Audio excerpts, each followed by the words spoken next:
So, I don't know if any of you was watching the news this weekend. I think it was yesterday. Bit of good news.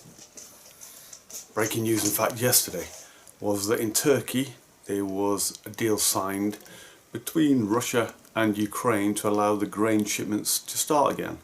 This relied on Ukraine ships escorting the cargo ships out of the harbour at Odessa, I believe it was, and for Turkey to inspect them to make sure there was no weapons on board for the ships coming back. Brilliant. We all thought that was going to be it. It was going to start grain shipments going. It would ease the cost of living crisis for everybody. And today there's a missile attack on Odessa from Russia. Is anyone surprised? I'm not. I don't know if any of you are surprised by this. It was never going to happen, was it? It's not in the two parties' interest. It's not in Ukraine's interest, because while ever there's grain shipments and food shortages for everywhere else, it keeps the focus on Ukraine. It keeps the weapons flowing into Ukraine. It keeps the West interested in Ukraine.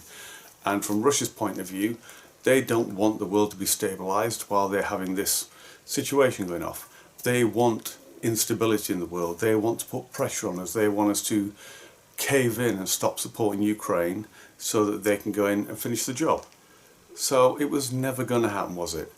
There's only one way this ends, and it ends in either, well, actually there's two ways this ends. It ends in either total victory for Russia or total victory for Ukraine, or I guess World War III for the rest of us. But that's a different kind of ending, isn't it? So three ways this can end. I'm sure one of you are going to tell me in a minute there's a fourth way, but I don't think there's going to be a diplomatic solution that gets the grain flowing anytime soon. It's going to be a bigger approach before that starts happening. So it makes you wonder what our governments are doing to help the situation. If we've got a grain shortage because of Ukraine, what is the world governments doing to combat this?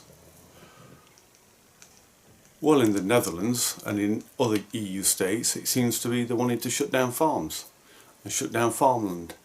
In America, we've got Bill Gates. He's now the biggest farmland owner in America.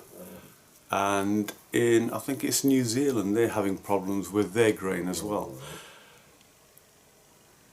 So not an awful lot is a simple answer to that one. It's just like we've got a bit of a problem, let's make it worse. That seems to be the answer, because they're using climate change as an excuse. It's always an excuse.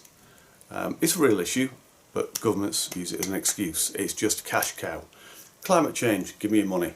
That's basically a government response to it. So yeah, anyway, just thought I'd keep you updated on that, and let me know your views on the situation in Russia, the situation in Ukraine and Russia, and the grain situation in the rest of the world. I'd be really interested to hear your comments, and as always, I would always appreciate a like, follow and share. Hit that button up there. Take care, speak to you soon.